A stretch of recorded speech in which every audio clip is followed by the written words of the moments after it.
welcome to the Potterverse. Really excited to have you joining us here tonight as we conclude Harry Potter and the Sorcerer's Stone in our chapter-by-chapter discussion. Oh, man, it is here. I can't believe, I legitimately cannot believe that we're done, already here. We're done with this book. It's crazy.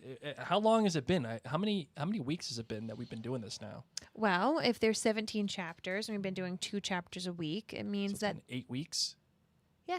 Wow. Yeah. A little bit more, 2 actually. months, yeah.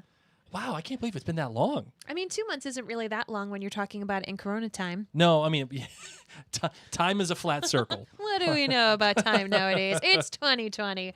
All right, so you, of course, are joining us here live.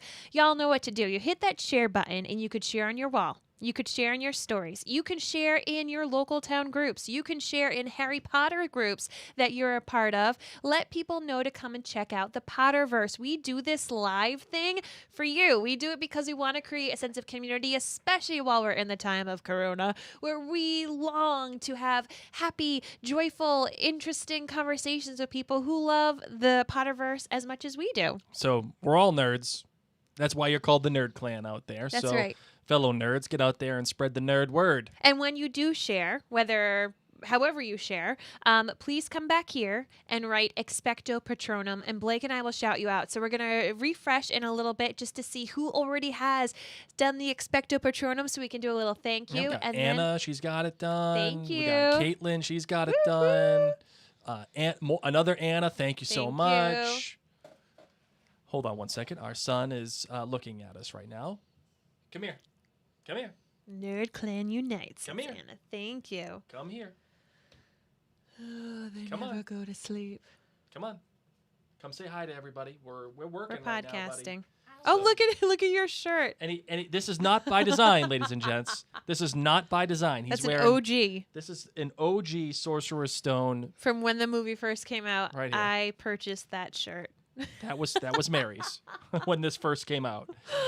Cassie, Okay. thank you. Krista, thank you. All right, little man, you got to go back to bed. Okay. Victoria, thank you.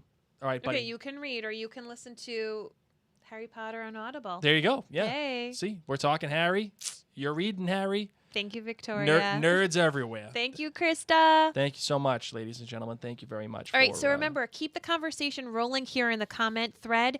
This is why we come here live, so that you can not only engage with us, but engage with one another. So let us know where you're tuning in from, what house you're from, and what treat would you have been most excited to eat if you woke up in Madame Pomfrey's hospital wing after the entire ordeal? What treat would you be like, yeah, buddy, that's what I want? Oh, I know. I know exactly what I would want. What would you want?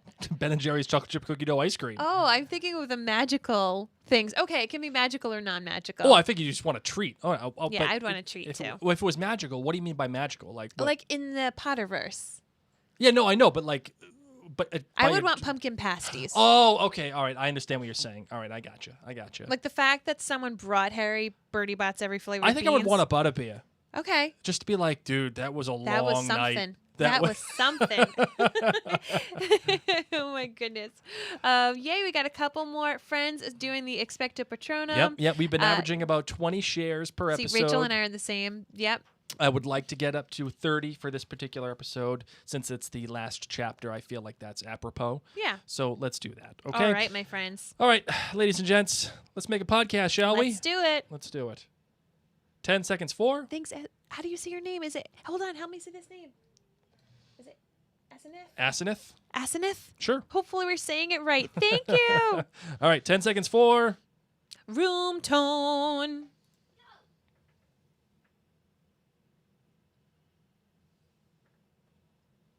Hey there, Nerd Clan. Welcome to, of course, the newest episode of the Potterverse. And remember, if you have not yet checked out minutewithmary.com, that's what all of these are sponsored by. In addition to podcasting about all things geeky, I love to help people feel more confident and creative when it comes to their makeup and skincare. And yes, I have my eye cream on sale this month. You can go to minutewithmary.com/discount. But better than that, if you search the hashtag minutewithmary on Facebook, I have a special VIP group just for people who want to learn free tips and tricks. So search that hashtag minutewithmary.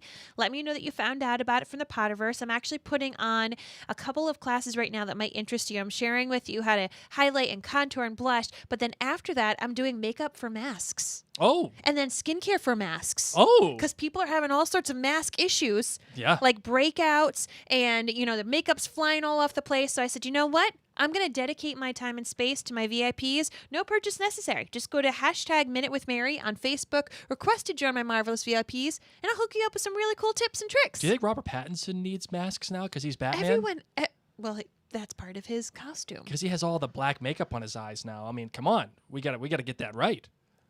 Everyone has to wear a mask I at know. some point. I'm just saying. All right. I'm just saying. I'm trying There you go. I'm trying to be hip with the kids. Okay, go for it.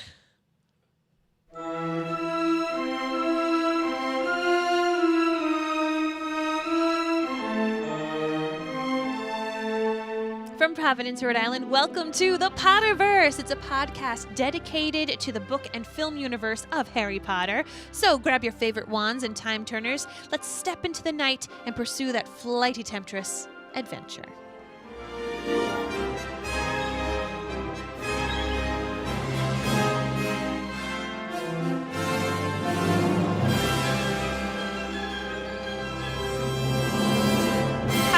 And welcome. My name is Mary Larson. My name is Blake, and this ending really surprised me. Oh. Really surprised. I mean, I know I've seen the film. I know how it ends. Yeah. But when you read the book and you go throughout this whole thing, that it felt like it's building to this final confrontation. It happens, but it happens in an instant. Boom.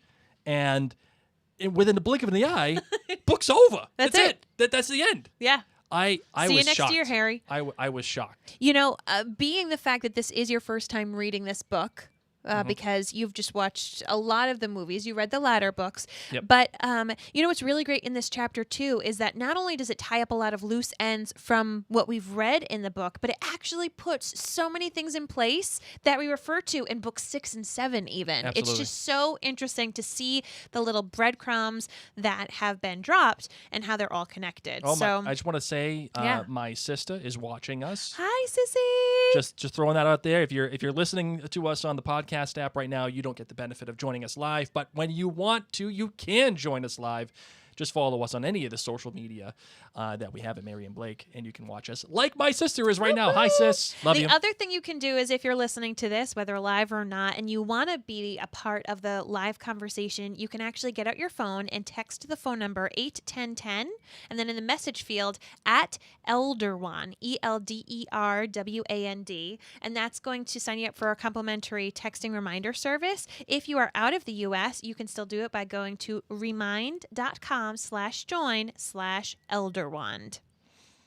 All right. So this chapter, it is chapter 17, The Man with Two Faces. And I wanted to read one of my favorite quotes from this chapter.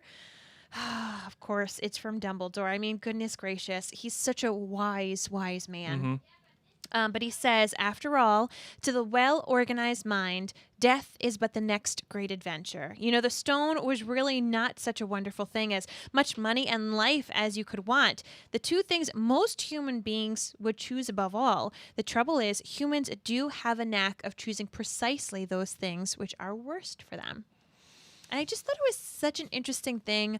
As I said, reflecting on the fact that we are people who've read these books and watched these movies, knowing the death adventures that are going to happen to so many of those beloved characters, and how other people do strive for the money, for the wealth, for the immortality. Sure. And that really gets them nowhere. It's the kindness and the love that matters most when you can welcome death like a friend. Yeah, that has absolutely been the running theme throughout this book. And like you said, Mary, I think throughout the entire series, there is a very distinct thesis that I think the author is putting out there. And one of the things that I do want to talk about when we get into our show is, does this book stand on its own, or is it just one chapter of a much larger tapestry? Is it just one thread in a larger tapestry? She knew when she was writing it that it was going to be a multi-book series. Right, but I think it's the thought exercise of it all. But you know what? All right, you know what? Let's before we do. You ready for the that, quick synopsis? No, we have to do what the document says. It says Mary introduced the title of the chapter, which I did, and then it says Mary quote. Yep, and then it says talk about the quote, which we did. Okay. And then what does it say? Okay. We do this every single time, Mary. Every time. You don't scroll far now in Come the on, Google Ron. Doc. So I'm Ron Burgundy. What do you got for me, Ron? Okay. Well, we would also like to remind you that you can subscribe to this podcast. Even if you're watching it here live, subscribing for the podcast actually helps bump it up in the podcast feed. And you guys know there are a bajillion Harry Potter podcasts. But if you head on over there, subscribe to it, it bumps it up. You can also leave us a written review, and that helps more people learn about the Pottercast. You can also follow us at Mary and Blake on social media or go to maryandblake.com to check out our other podcasts. I highly recommend if you are someone who's, just trying to kill some time during 2020. If you haven't watched This Is Us, it's a very different series. And Blake and I have podcasted about every single episode. And it's one of our, by far, best podcasts that we've done. Oh, yeah. So you could binge This Is Us and listen to a corresponding podcast episode. You can find that by going to maryandblake.com or in your podcast app, search This Is Us too. And lastly, we want to invite you to join the nerdclan.com. Where you get all the cool things that we offer you, whether it is more personal access to Mary and myself, or it is free swag, free nerd swag, man, or it is special access to our documents, like our show notes, or it is special Q&As, or the After Dark show, or perhaps when the Chamber of Secrets begins, maybe we'll do a Defense Against the Dark Arts episode, or After the Dark Arts. That's what I think we were going to call it. Maybe we'll get there. I don't know. We'll see. If there's enough demand for it, maybe we'll do it. But go to jointhenerdclan.com, become an official Nerd Clan member, and get all the access to the community there. Marvin, are you ready? Yes, I am. Let's do it. I solemnly swear that I'm up to no good.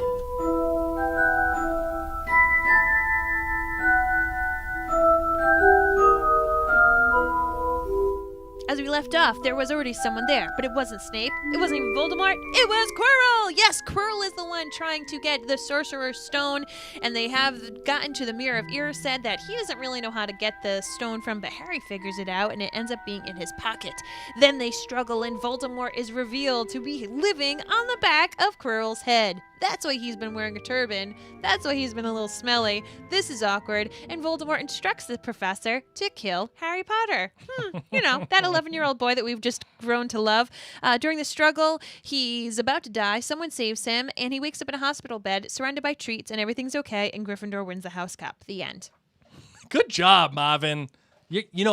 You really got this one down. Okay. You got 17 chapters in, I've got it. You finally nailed it. And there was a lot in this chapter. Yes, there was. Well, do you want to have the conversation now? Does the book when we finish reading the chapter, does the book, let's just say for the sake of argument, Harry wakes up and everyone's there and he says, "Okay, guys, I'm going with the Dursleys. I'll see you later." And that's the end of the Harry Potter saga. Does this book tell a complete story? Can it stand on its own? No. No, how come? Why? Well, it's a thought exercise. It's because important. Voldemort's not dead. Well, he's not dead, but he's gone for the moment. Yeah, but he just said he finds different hosts to piggyback on. Right. So Voldemort's not dead. Mm-hmm. We don't fully understand why Snape was protecting Harry, even though Dumbledore gives him a lame excuse. Mm-hmm. And Dumbledore literally says to Harry's first question, what's going on? Dumbledore says, "I can't answer that yet. I'll get back to you when you're a little older." Valid point. That's a valid point. But could you have just read this book and have had a merry time? And if you didn't want to read any others, would you be like, "Yeah, I enjoyed that book"? Yes. But do any of us do that? No. This is a magical wizarding world that we just want to live and breathe and go to the wizarding world of Harry Potter and drink butterbeer and know everything we possibly can. You see, Rebecca here says, no, we need the Snape friction dealt with. Yes. And Victoria says, it's so clearly the beginning of a bigger journey, especially considering it's Harry's first year at Hogwarts. Preach. I agree with you guys. Illuminating the friction with Snape is important. And yes, it is the first part. I mean, it is the first year at Hogwarts. But would you be satisfied with the end of this book if it was just You can never be satisfied. Good job, Mary. No. Good job. The answer is no. You see, I think I kind of would be. If it was, if he woke up and that was that, and see you later, I'm going to the Dursleys. Of course, but they you don't. would. But they don't know that I can use magic. It's going to be an interesting holiday. Okay. It's a fitting end to that particular year. I think things were buttoned up for the most part. It leaves questions for you. Why couldn't Dumbledore tell Harry? What was it? I'll tell you what. People who feel that way are not listening to the Potterverse. I know that's They're true. not my people. No, they are not. They are not our people. But I'm just saying, there's some unanswered questions, and I think I like that because having everything tied up in a bow is nice. And yep, here it is. Here's the whole story. But I like having to engage with it. I like having to think of my own ending, but not just my own ending, but I think thematically the book makes a statement and delivers on that statement, especially at the end. It completes the book. And I think that that's the thing. Yeah. It's a school year and it completes the book. I think if it left off on this major cliffhanger, it would feel awkward. But each of these books does end within generally the school year time frame. And it feels somewhat complete. Right. But as we always do, we should probably start at the beginning here. It's a very good place to begin. Very good place to start. Whatever. Oh my gosh. Get your Sound of Music quotes correct. Stats are for nerds. I love how this chapter begins. I love it. There's no nonsense. There's no frill. The efficiency in this chapter is remarkable. I mean, it is awesome. And it just begins. It was Quirrell. Boom. That was it. There he is. You, gasped Harry. And he says, me. I wonder whether I'd be meeting you here, Potter. And then instantly it goes from Quirrell right to Snape. And Quirrell turns into what may be Bond villain-esque. Where it's just the little monologue. the monologuing. It Let was me me tell you. the whole time. It was me. What did you think about this beginning, Mary? Oh my goodness, did we get to know Quirrell better in this opening? Now, mind you, he is hosting Voldemort. So we also don't know how much of this is Voldemort. How much of this is Quirrell's confidence finally shining? How much of his blubbering Quirrell was Quirrell, or was he putting on a front? That's one thing that I think is an interesting discussion to have. Sure. Who is talking right now? Is it Quirrell for Quirrell's sake, or is it Voldemort really talking through Quirrell? For me, I think it's Quirrell. I think there's bits of him who have struggled at times, but I always see Quirrell. I know that there was a write-up on Pottermore that the author had written about how Quirrell was kind of this super nerdy, insecure kid growing up, and how he really longed to be accepted and be amazing at something, and that's why he went out searching for Voldemort. Remember, people had searched for Voldemort before. No one found him, but Quirrell did. I mean, we always think about Peter Pettigrew as like, oh, you're the one that came back, and Lucius Malfoy, you're so good. Quirrell, who wasn't even a Death Eater, He was just a guy. found Voldemort. Yep. He found him. He went out on this quest, and he, used a suggestion of a sabbatical, like, I'm going to go learn about the dark arts, because he wasn't the dark arts professor before. The dark arts professors have been cursed ever since Tom Riddle left. There has never been a professor who's been a dark arts professor for more than 1 year. They've always had something happen to them. Good point. Yep. So Quirrell before this was something in this school. I think he was actually the Muggle Studies professor. Yes, that's right. That's exactly what he was. How ironic is that he was the Muggle Studies professor, and then he went out to go broaden his horizons and learn a bit more about the dark arts. Is it Quirrell finding Voldemort, or is it Voldemort seeing Quirrell and attaching himself to Quirrell? So Quirrell found Voldemort. Okay. Voldemort chose to let Quirrell be a host when he found out that Quirrell was a professor at Hogwarts. Got He it, was like, okay. "Giddy up, man. Let's go. Let's go." Got my way in. Oh, yeah. This is amazing. So it's really, to me, it's like Quirrell, he has this discussion with him that it's not necessarily good or bad. It's about power. And this is something that I feel like someone who was bullied as a child, someone who was kind of the nerdy kid in class for so much of his life, he was looking for this edge. He was looking for this power. So to me, this is Quirrell. This is Quirrell, like Mr. Confident, like, oh yeah. Yeah. I'm doing some big time stuff right now and someone's here to see me do it. Granted, it's 11-year-old kid, but I'm going to have my bad man monologue right now because this is my moment. Rachel says on Facebook, they found each other and lived happily ever after. Yes. Oh, that was funny. Again, the efficiency in this chapter is phenomenal. She gets right down to brass tacks. And what I like that the author does here is of course, since we know the story, we saw the little hints, we saw the little things that, Quirrell was put in the story. But if you were reading this book for the first time, you would look back on this and say, holy crap. Yeah, how did I miss that? Quirrell was there this entire time. He was doing all these things. Mm-hmm. And any great mystery story or any great let's for example, let's call it Sherlock. You know the show Sherlock with Benedict Cumberbatch. It's one of our favorite shows. How could we not? It's one of our favorite shows ever. Benedict Cumberbatch is, I think, my biggest man crush on this planet.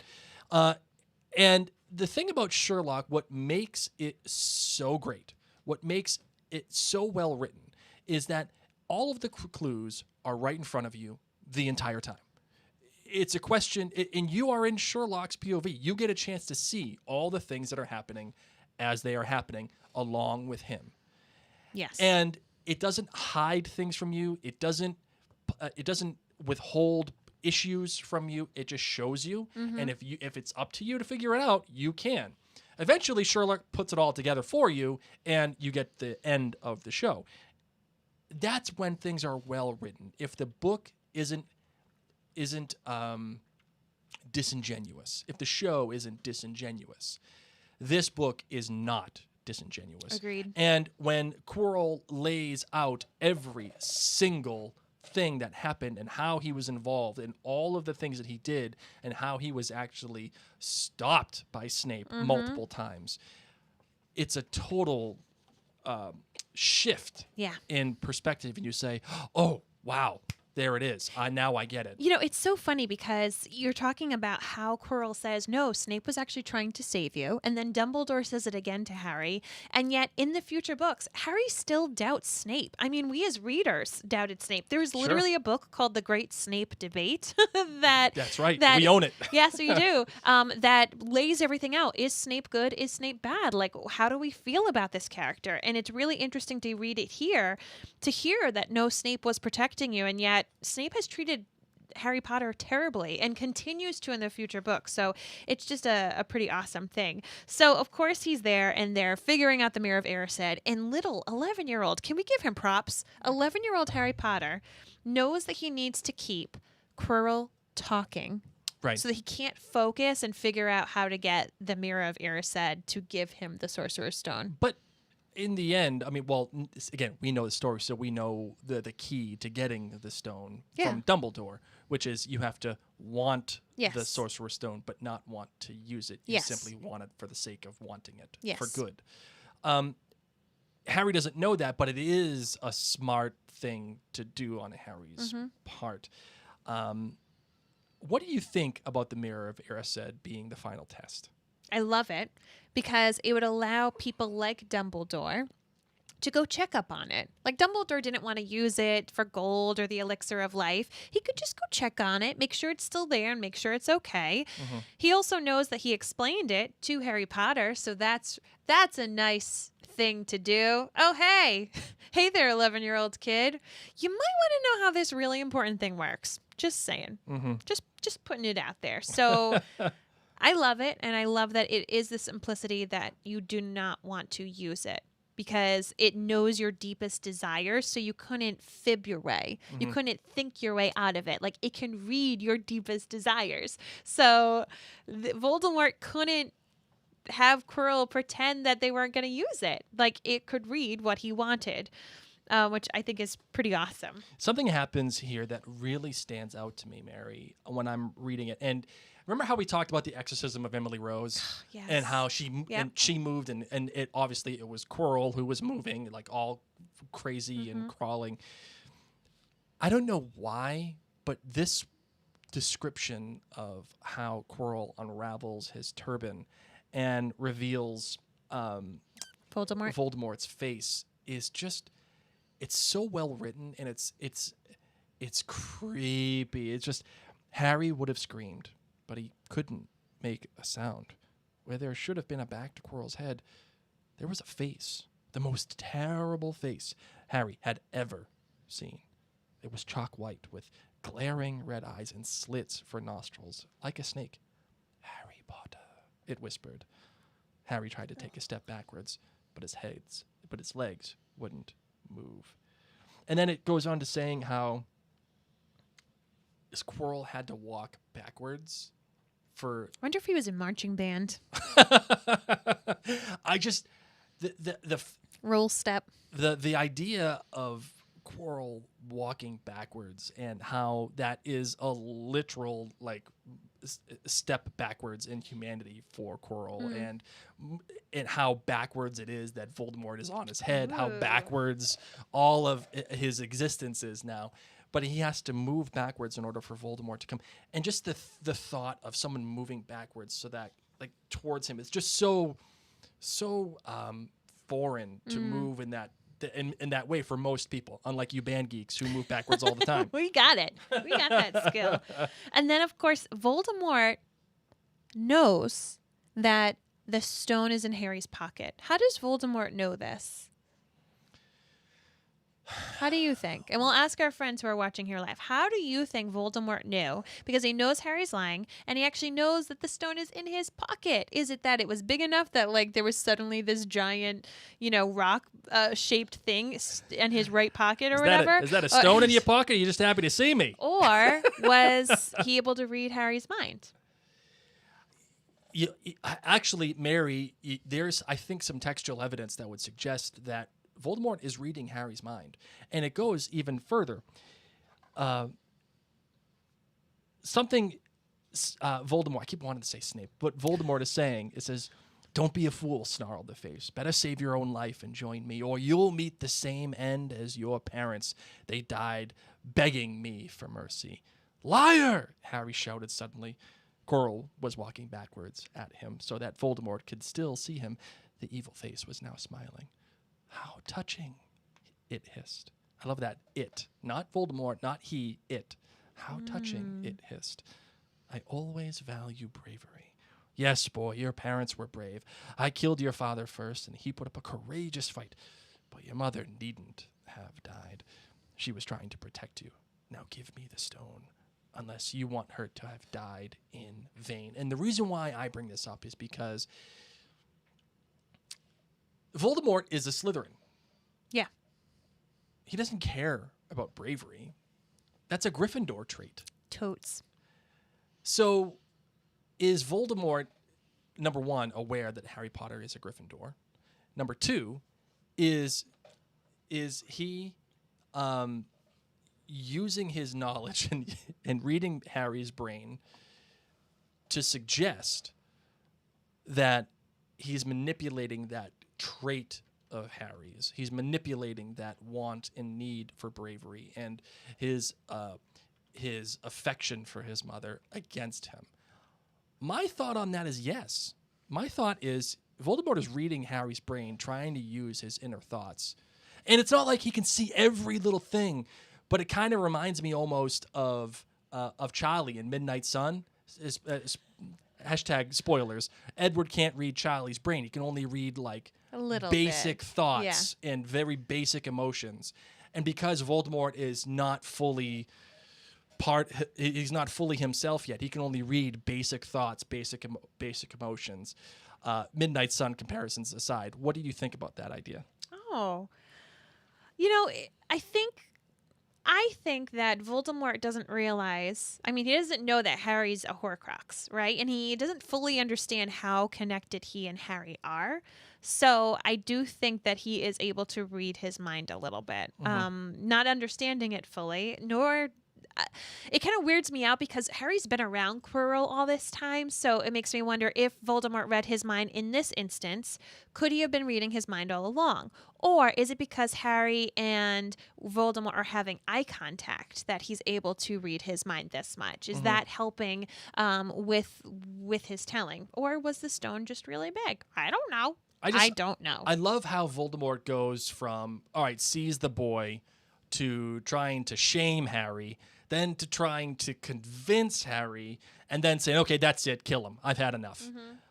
I find that progression really intriguing on that because you can see that there's intent. There's an intent to manipulate Harry in the best way that he knows he can do. Yeah. That Voldemort is capable of doing by that point.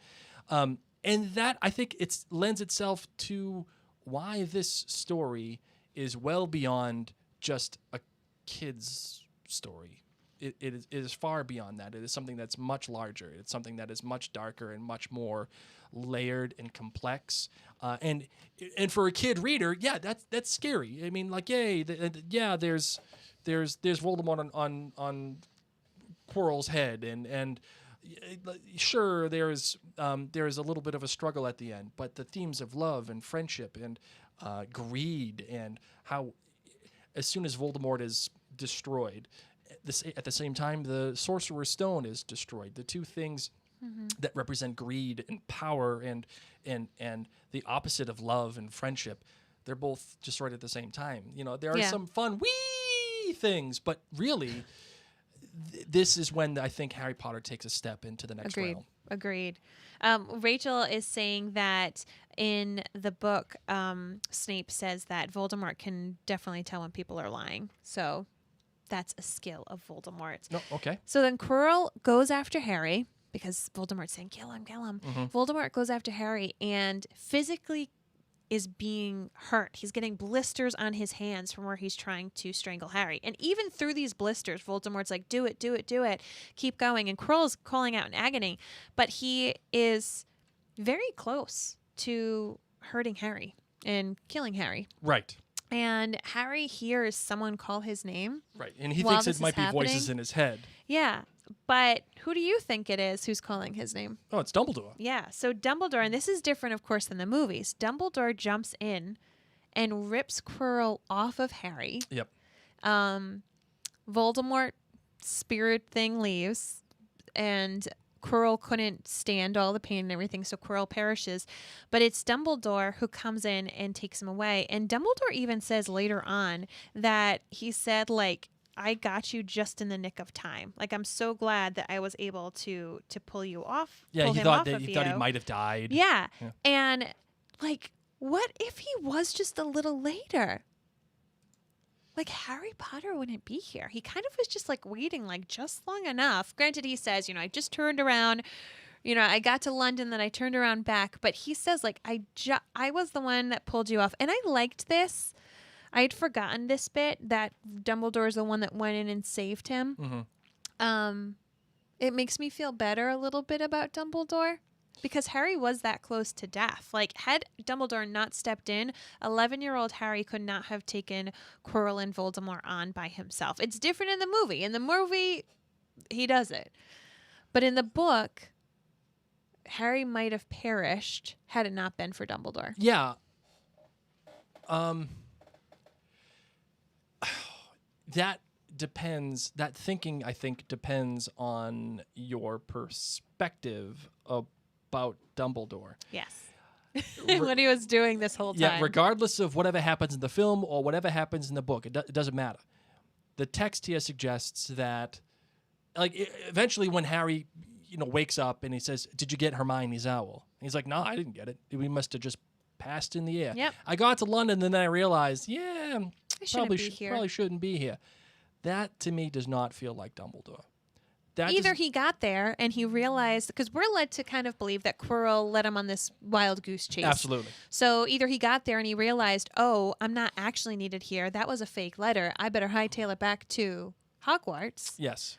Or he was just chilling out, dancing with Fawkes to Kelly Clarkson in his office. What doesn't kill you makes you stronger. That's it. By the way, get that shirt at the Mary and Blake store. Except it was killing Harry.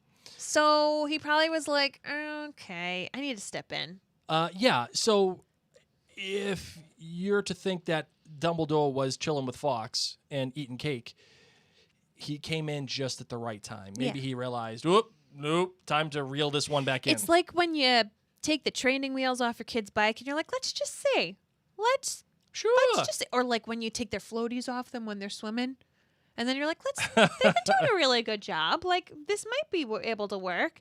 And then you realize it's not working out as well as you thought. Like, they need a little bit more practice. They need a couple more years of magic school. Yeah. Maybe to really get Expelliarmus underneath their belt, even though Quirrell wasn't even using a wand. But part of me knows that Dumbledore knows that Harry has to confront Voldemort. Has to. Harry even feels this way because Ron actually asked, like, we have this whole Dumbledore dilemma. Ooh, Oh, hey, alliteration. Like Ron literally asks him, like, did Dumbledore really know what was going on? And Harry says, like, I think so. I kind of think that he was like letting us do this. And that's a really interesting thing for, once again, an 11-year-old boy to be able to digest. Yeah, I think you're right. You might be right, Mary, because there are two things. There are two worlds that are happening at the very same time here. There's one world where Harry is just a student, and then there's another world where Harry is part of something much larger. There is something happening that is bigger than Harry, and it has to do with Voldemort. It's this ultimate. How do I want to put it? It's the struggle, the struggle between good and evil, the struggle between all that is right and all that is wrong, the dark and the light. Like this is how it goes. Ron says, "Do you think he meant to do it? Sending you your father's cloak and everything." Well, Hermione exploded, and this is my heart right now. Mm-hmm. If he did, I mean to say, that's terrible. You could have been killed. And Harry said, no, it isn't. And he took a moment thoughtfully. He's a funny man, Dumbledore. I think he sort of wanted to give me a chance. I think he knows more or less everything that goes on here, you know. Mm-hmm. I reckon he had a pretty good idea we were going to try. And instead of stopping us, he just taught us just enough. I don't think it was an accident he let me find out how the mirror worked. It's almost like he thought I had the right to face Voldemort if I could. And then Ron, of course, being Ron, says, yeah, Dumbledore's off his rocker, all right. And then he moves on to talking about food. Thank you, Ron. But like, not only does this...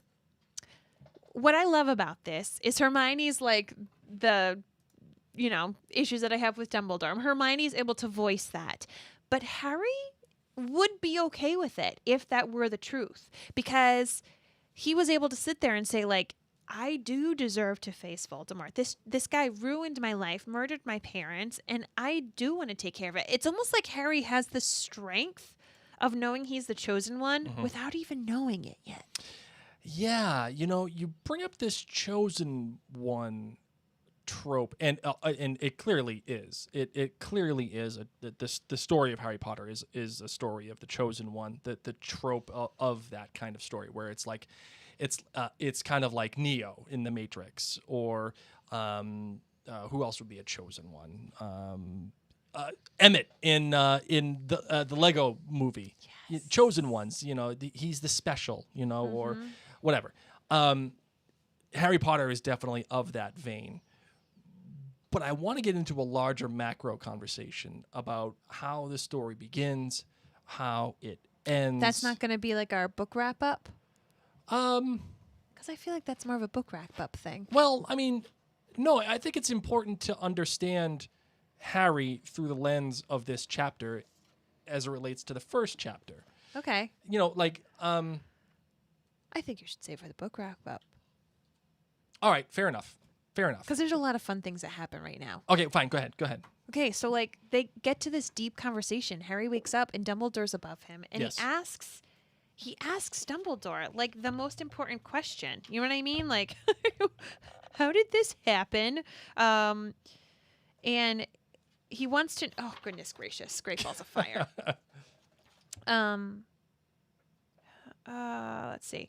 He says, "Sir, are there some things I'd like to know? If you can tell me things that I want to know the truth about." And he says, "The truth, it's a beautiful and terrible thing.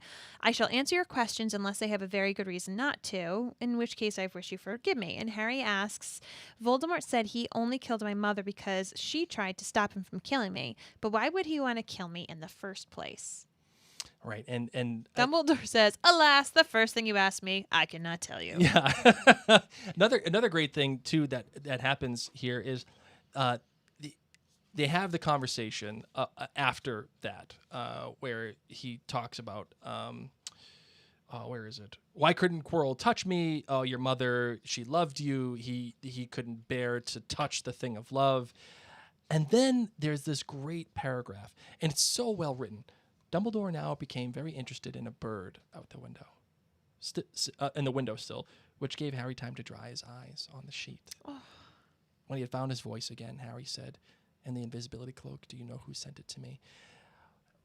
But what I love about this, it's an acknowledgement from Dumbledore that this part of the conversation is over. Hard. It's hard, but it's over. Mm-hmm. But this is a moment for you. Yep. This is a moment for you, Harry, to understand who you are, and where you come from, why you are the special, why you are the chosen one. Yeah. And the reason why I wanted to bring this up is because in the illustrated version, I'll hold it up for the live. So good. For the live. It's a portrait of Harry. But it's a portrait of Harry the way that he begins the year with the broken glasses and the tape between his between the what's it called? The cellophane? The tape between the rims so that it's held together. And he's in his uniform. Sellotape, is that what they Sellotape, say? Yeah. I wanted to talk about where Harry began in relation to where he ended, because they found it important enough to put Harry's portrait in here from the way that he began. But I think what's most important here is not only is it Dumbledore acknowledging the gravity of the situation, but it is something that Dumbledore knows is very sensitive. He knows what Harry saw in the Mirror of Erised, and he knows the growth that Harry had. Instead of wanting and focusing only inward, something that happened to Harry, his mother did. She sacrificed herself for the sake of Harry. And Harry sacrificed himself for the sake of good, for the well-being of Hogwarts, for the well-being of the wizarding world writ large. Yep. That is such a big growth from this kid, from the one where we begin to this meek little kid who lives under the cupboard, to someone who sacrifices himself in the vein that his mother did for him. And maybe that's why Dumbledore does allow him to do these tasks. Obviously Harry is put in Gryffindor, and that's a very Gryffindor trait, to sacrifice yourself or to go out of your way or to give up things for the greater good, for other people. That bravery aspect that can, really not end up so luckily for yourself, but also... because he had to wait to see where he was sorted, to see what the traits were that the house sorting cat would choose. But then he also had to see, what is Harry willing to do? Is he willing to risk it all? And sure enough, Harry does, because Dumbledore does know the prophecy. Dumbledore does know what has to happen with this child, but he needs to see, is this child really capable of that kind of self-sacrifice? Right. Another thing that happens with Dumbledore here, Harry says, "Quirrell and Snape." Professor Snape. Sets him Harry. right. Yes, him. Quirrell said he hates me because he hated my father. Is that true? Well, they did rather detest each other, not unlike yourself and Mr. Malfoy. And then your father did something that Snape could never forgive. What? He saved his life. It gives you reasoning. If this book ended, it gives you reasoning on why Snape protects Harry. It does. That, of course, refers to the time Snape was trying to get into the Whomping Willow. Yes. And Lupin was in werewolf form, and James actually saved Severus. Right. So Dumbledore says, yes. Funny the way that people's minds work, isn't it? Professor Snape couldn't bear being in your father's debt. I do believe he worked so hard to protect you this year because he felt that it would make him and your father quits. Then he could go back to hating your father's memory in peace. There you go. So is that satisfying for you as a reader if you knew nothing else? I could never be satisfied. I could never be satisfied. I will tell you something that satisfied me, though, in this conversation. What was or that? No? What was that? Are you done with the Dumbledore? No, go ahead. Go. I was really satisfied when Hagrid came and apologized. Hagrid, who, of course, is one of my faves. Yes. If not my favorite character. And he comes in and apologizes, which he kind of needed to do. Because let's be real, Hagrid got them in loads of trouble because they came to see him and help him with his little dragon. Like, Hagrid, what are you doing? And you told them how to get past Fluffy. Hagrid.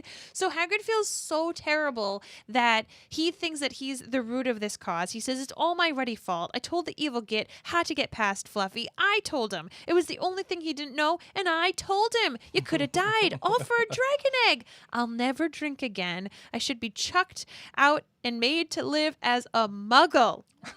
And then he says he couldn't have died, and he ends up giving Harry a delightful present, if not the best present that Harry's ever received. And let's be real, Hagrid's love language seems to be presents. Oh, he's a total gift giver. Right? Yeah. Oh, yeah. And he gives Harry this collection of photos. He called up like old friends of Lily and James Potter, and he gets them a collection of the photos. And these, of course, are the moving photographs where, you know, people can be waving at him.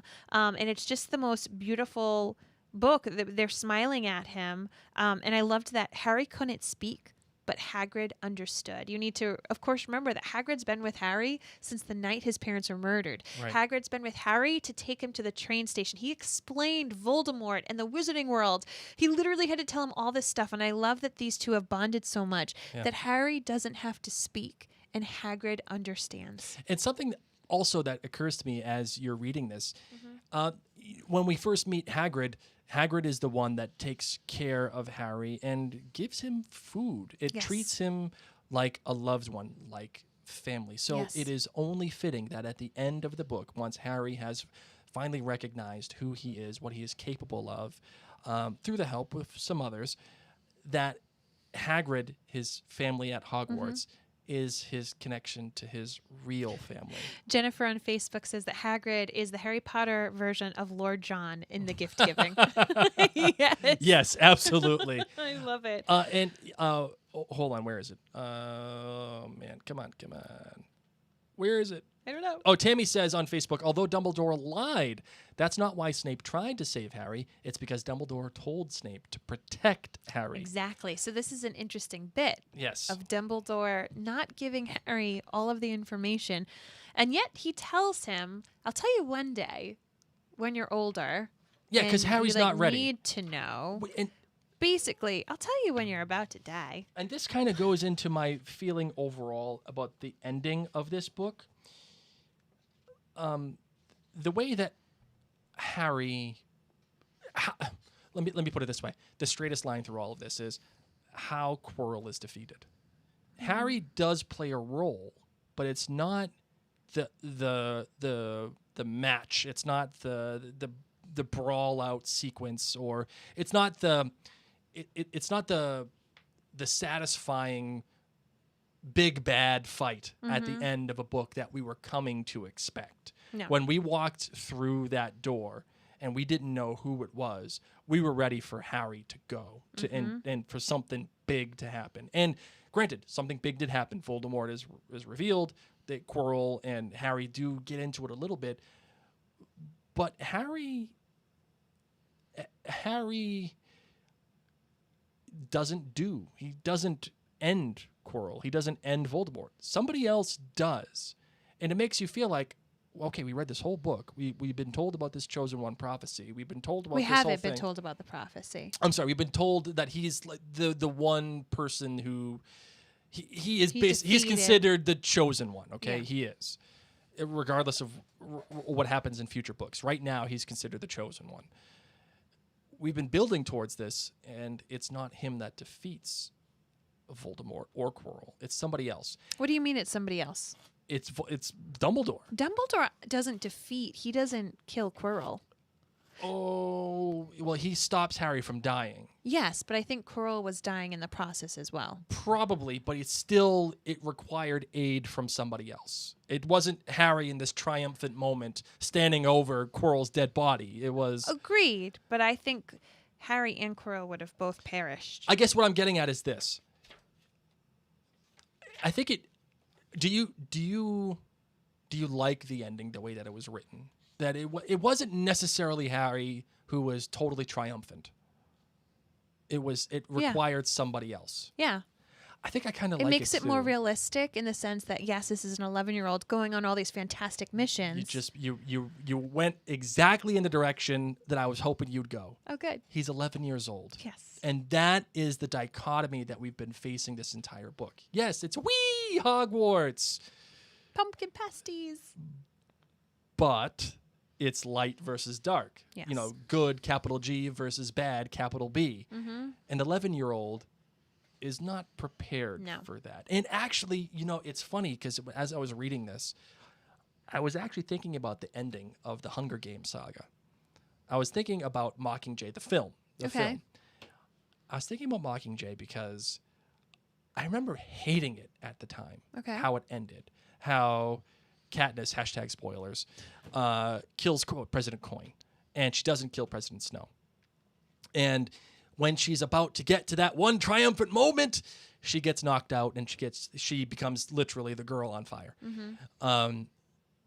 And it's the rebels who have come to to throw over the government. It's the rebels who have come to save the world. And Katniss, who was the chosen one, doesn't do anything of the sort. Mm-hmm. And I remember feeling robbed by that. And I remember thinking, what are we doing? Like, why? Why would you do that? This is our hero. This is the chosen one. You take that away from her? And I think about it more now, and I think about it through the lens of Harry Potter. Mm-hmm. And I'm okay with what happened at the end of Mockingjay now, because it was building towards...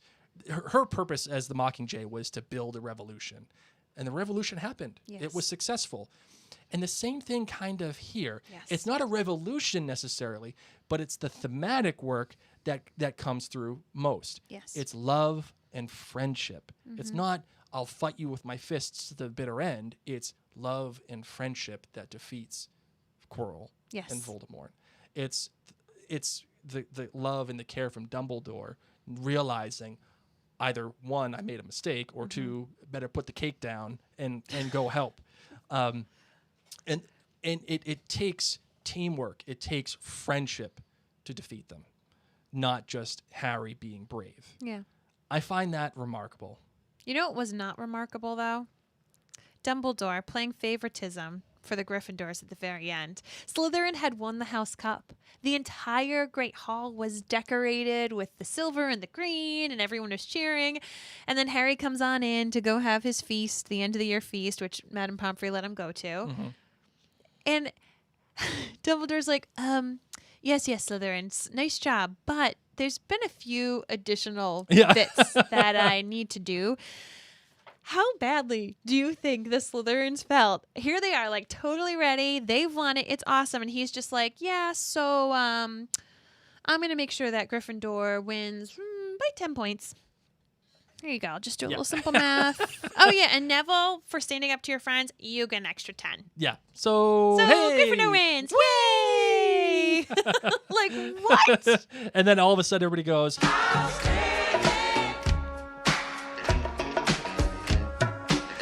Me wanna shout. Except if you're a Slytherin. Yeah, and if you were a Slytherin, it was... Imagine Professor Snape being like, I've literally saved lives as well.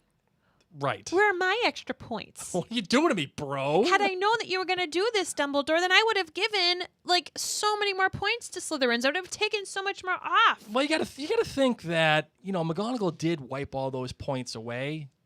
They were out after hours. But again, the theme, I think that another lingering theme throughout this book is it's okay to break the rules as long as you're doing it for the right reason. It's okay to break the rules as long as Dumbledore wants you to, because he'll reward you beautifully for them. So I'm not... Don't go in the third floor corridor, but if you do and you win, I'll give you 160 points. If you do, and just in case you do it, here's this really cool special magical present.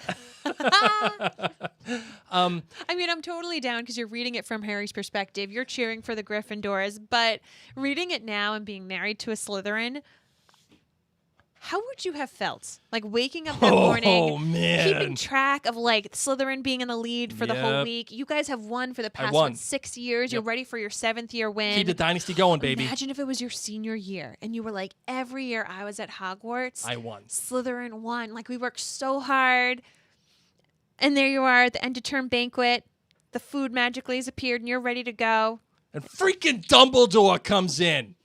Yeah, 170 points. Get out of here. I'm glad I'm leaving this school. GTFO. No.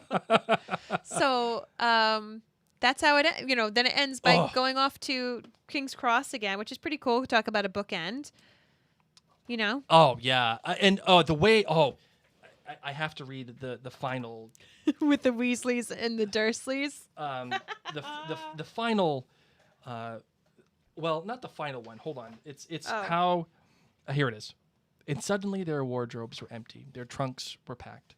Neville's toad was found lurking in a corner of the toilets. Again, with Neville's toad, the bookend, the symmetry. Trevor. Notes were handed out to all the students, warning them not to use magic over the holidays. I always hope they'll forget to give us these, said Fred sadly. Hagrid was there to take them down to the fleet of boats that sailed across the lake. They were boarding the Hogwarts Express, talking and laughing as the countryside became greener and tidier, eating Bertie Bott's every flavor beans as they sped past Muggle towns, pulling off their wizard robes and putting on jackets and coats, pulling into the platform 9 3/4 at King's Cross Station. It's so gorgeously written, and it's so tidy. Like, it's so, again, efficient. The first number of chapters is spent talking about these transitions. Mm-hmm. The first number of chapters are meant talking about the emotionality behind all of these transitions.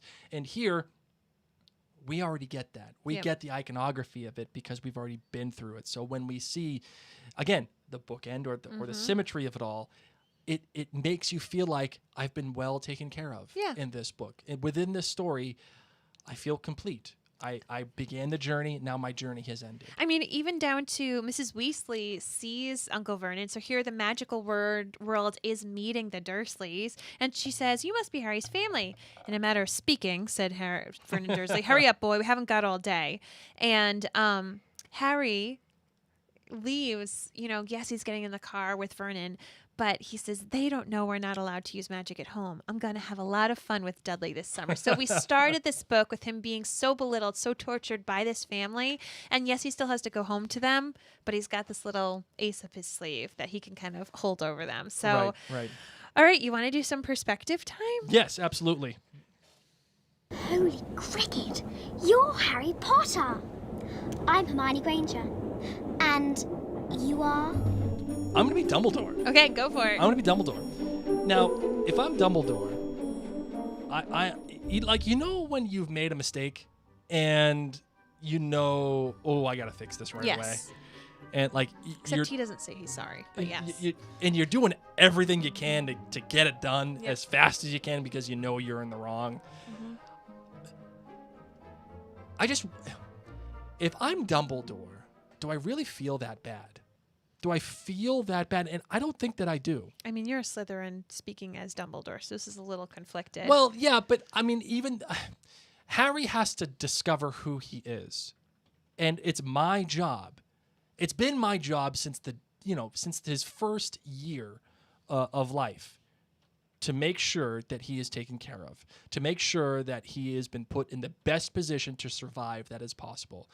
He is under the care of the Dursleys, which will give him the humility and keep him away from the magical world.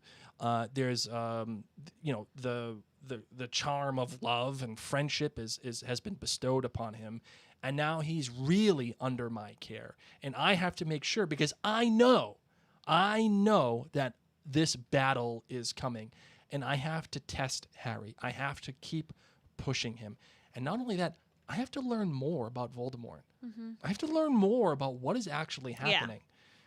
Yeah. And so when I look at it from that perspective, I think Dumbledore is right in everything that he does, because Harry has to know his boundaries. And he is 11 years old, so he can only do so much. That's when I come in to save the day. But I gotta push him. I have to test him. I have to make sure that he is the kid and he is the person and the man and the wizard that he is supposed to be. And I have to make sure that he does it right, because it's only going to be him that can defeat Voldemort. It's only going to be him. And it's not even that he defeats Voldemort. It's that Voldemort has to defeat himself. And it has to be done through Harry. Nice. And Harry needs the courage. Harry needs the bravery. He needs to know what it is to sacrifice the way that his mother sacrificed for him. Otherwise, none of it will work. I dig it. So that's why I'm kind of down with Dumbledore. Even if he knew this whole time. Even if he was. I have the Dumbledore dilemma, and you're down with Dumbledore. Even if he was chilling with Fox, eating cake, listening to Kelly Clarkson, it was the right thing to do. It was the right thing to do. So that's my suggestion. I love it. What do you think about that, Marvin? That's very interesting. Do you want to know my perspective? Abso-freaking-lutely. I'm going to be Voldemort. Oh, yes. Love it. All right. Okay. Switching roles. So let's just take a moment to be Voldemort throughout the entirety of the Sorcerer's Stone. Okay? So he's chilling. He's like hightailed a ride on the back of Quirrell's head. I can just picture him shopping at different stores. No, that turban looks foolish. No, please don't wear the beanie. No, that doesn't work. That's ridiculous. A hoodie? Are you really going to wear a hoodie all school year? Where's the Hot Topic? Seriously. Hot Topic? Okay, fine. We'll go with the turban. It needs to be this shade. Okay. Yes. All right. You're covering. Loosen it up. Thank you. Thank you very much. So then I can't breathe. Then he gets into Hogwarts, and he remembers the smells. And he remembers the pumpkin pasties. Mm-hmm. And he is so excited because Quirrell is hankering for a hunk of some first, beginning of the year feast too. Oh yeah. So Quirrell, he tells him, he whispers in his ear, hey, make a doggy bag. Bring it back. Bring it back to your office because I'm so craving this elf food. It's been so long since I had a fresh cooked meal. He loves it. He's doing great. Checks up on the diadem every once in a while. Tells Quirrell, let's go to the room of requirement. We got to make sure my Horcrux is here. What's a Horcrux? Don't worry about it. Just go along. Don't worry about it, man. We got this. We got this covered. And he just visits his old haunts. Does he go back and see Moaning Myrtle and take the turban off and stick his fist, his tongue at her, blow a little raspberry? Goes downstairs and checks on the basilisk. Throws it a couple fish or something. I don't know what it is. Get ready, big fella. And then here he goes, and finally Quirrell knows how to get past the different tasks or whatever, and he's talked him into it, and he is so pumped. He is so ready. He is proud of himself that they wrote this little note to get Dumbledore out of the building, gets through the things, and then there's Harry Potter. Harry freaking Potter! And it's could this day get any better? I already... the end of term feast is coming up. I'm going to get more pumpkin pasties. I'm going to get the elixir of life. This is going to be great. No more gross unicorn blood because that's gross. I already read it from Edward Cullen's perspective, what it's like to drink animal blood. This is going to be amazing. And I'm going to kill Harry Potter. This day couldn't get any better. Help me, sir. Help. It really hurts. Suck it up, honey. Just deal with it, okay? There's pumpkin pasties waiting for us. Suck it up, Quirrell. And then who comes in but the one wizard that Voldemort is afraid of. Right. Dumbledore. Ghosty Voldy runs away and hides. See you later. Yep. Come back some other time. Hey, we'll figure it out. And on his way out, he curses the fact that he can't have his pumpkin pasties. Oh, the man. end. That's how it goes. That's how it goes. Did we have any emailed questions? We don't have any emailed questions. I did see one up here, so you'll need to scroll. By the way, in the chat here, I have apparently created a civil war among Team PETA or Team Gale and in all things, Hunger Games. So love that you guys are talking about this. All right, let's see if we have any questions here. I did see one. Oh, by the way, well, let's do the listener question sound. Oh, Miles here. All right, so if you guys do have questions, remember to send all the questions that you have for us over at maryandblakemedia@gmail.com, or just join us on the live if you're able to join us live on the when we're recording one of these bad boys. You can do that and have your questions for then. But if you can't and you're listening to this on the podcast app, send us some questions at maryandblakemedia@gmail.com. Especially since the next episode will be doing like a book recap. So. Yes. We did have a question from Ellen Hanwright, who said, does McGonagall know about Quirrell Voldemort, and how is she diverting the students away from the third floor? Because surely they would be hearing all the kerfuffle from the fights to get to Voldemort. I don't think she does. Well, no, because diverting the students away from the third floor because surely they would be hearing all the kerfuffle. No, because remember, Ron thinks that they're miles down below the school. I don't think anybody knows what's happening down there at all. Yeah. No, I and would she say... didn't believe them. They were like, listen, honey, this is happening. Yeah, so, I mean, of course, they're probably not miles, but they are far down below, and they have to go through a number of different rooms. And they didn't know it was Quirrell. I bet you McGonagall would, like, go peek in on Snape. She'd be like, okay, they said Snape's going to try to steal the stone. Let me just go walk by. Oh, Snape's in his office. Yep. It's fine. It's totally fine. I don't think they would be able to hear anything from that. Rachel asks, will we be doing a GBG for the books and the films? A good, bad, and great. Now, for those of you who listen to Mary and Blake Media podcasts, you know that's something that we do for each episode of television or film that we watch. I think we will do that for the film, and perhaps in the book recap, we'll do the GBG for that. Patricia Barron says, why was Harry's scar not hurting when he was in proximity with Voldemort? And I don't know, Patricia. I was looking for that too. No, Maybe. he did. When Quirrell showed up, it took him to his knees. From what I recall in this chapter, like his pain was searing his brain like he had never felt before.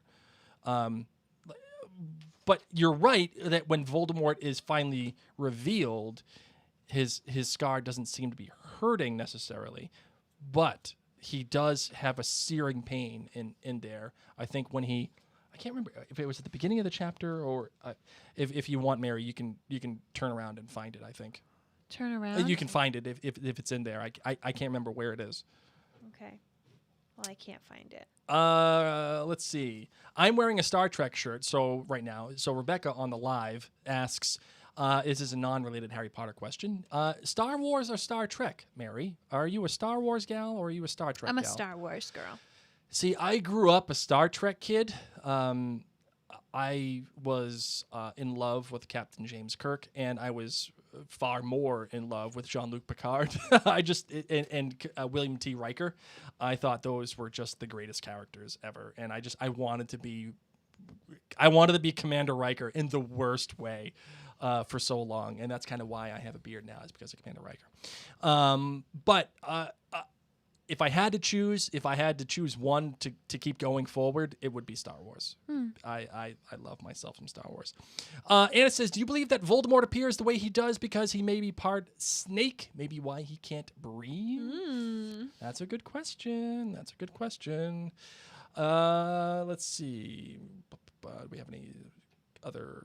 Just scroll to the bottom. There you go. No, we had that. Those were all right, ladies and gents. We are done with your questions, and we are done with this book. But the next episode is going to be the whole book recap. You know, the Sorcerer's Stone recap. And what we would love is, in addition to us just kind of recapping this book, is to hear from a lot of you and things that you agree with, things that you don't agree with, maybe different points that we've talked about and theories, and to send us your thoughts at maryandblakemedia@gmail.com. You can also use our SpeakPipe recording option if you wanted to leave a voice memo that we can include inside of our book recap episode so you can hear your voice on the podcast. You can go to is it Mary and Blake? For what? If they want to do the SpeakPipe. Yes, Mary and Blake. maryandblake.com, and there's a little speak pipe in the contact area, so you can leave a little voice memo. Well, and then after the book recap, we will do a movie recap. We're going to figure out the dynamics of how we're going to do that still. So we'll let you know in the next episode. So the next episode is going to be the Book 1 Sorcerer's Stone complete recap. Send us your thoughts, your questions, your theories, MaryandBlakeMedia@gmail.com, or as I said, MaryandBlake.com. Choose the voicemail feature. Mary, you're going to want to get your headphones on for this one. Okay. Because this is important. You're going to want to hear it. How we close out this bad boy. Okay. So if you're ready for this one, as Mary hooks herself in right into the Matrix, here we go. Mary, you ready to close the bad boy out? I sure am. All right, let's do it, shall we? No, you! It's Harry Potter! Yes. Yo, what up, man? My name's Dean Thomas. Hey. I love bubblegum. You saw my Harry Potter poster? You guys don't know this? You need to. Make it out to. Because we're going to talk about it. Okay, schlong bottom. Schlong bottom. Hi, Harry Potter. My name is Cho Chang, y'all. You should stop by the Ravenclaw house sometime. Ron, what's going on here? Everyone's treating me like I'm We're just... It's like I'm famous or something. You are. Harry freaking Potter. You don't understand. You're a legend man to us all. Every Son and daughter safe. from you know who, all because of you. You were small, but I wonder if you can recall. All right, so we are going to talk about the Harry Potter musical at some point. If you haven't checked it out, YouTube, a Harry Potter musical, poorly recorded. Yes. Just like a college group, a most amazing story that we will delve into in an episode of itself. But this song is so good. Hold on. You're Harry freaking Potter. We don't prefer Gandalf, Merlin, or us. You're a whole lot hotter. With that lightning star, you're a superstar to us all. Basically, had I gone to school with these peeps, had I been in their age, I would have been on stage with them or in the pit. Such this is a like, dork. oh my gosh, so much love. All right, so ladies and gents, you guys know where to find us, Mary and Blake, on all forms of social media. Remember, of course, this episode has been sponsored by MinuteWithMary.com. Please search the hashtag MinuteWithMary and request to join my marvelous VIPs group.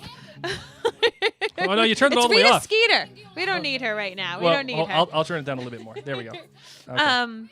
But I would love for you to join that VIP group, and we will be back later this week. Make sure you're on our complimentary texting program. Text the number 81010 in the message field at Elderwand, just one word, ELDERWAND with the @ symbol for it, or you can go to remind.com/join/Elderwand, and you will be signed up for our complimentary texting service, and we'll let you know when we go live. Also, I want to let you know that we did get to review number 60, so one of you who was between the number 50 and 60 that gave us a written review will, in fact, be called out on social media very soon. So do keep an eye out for that.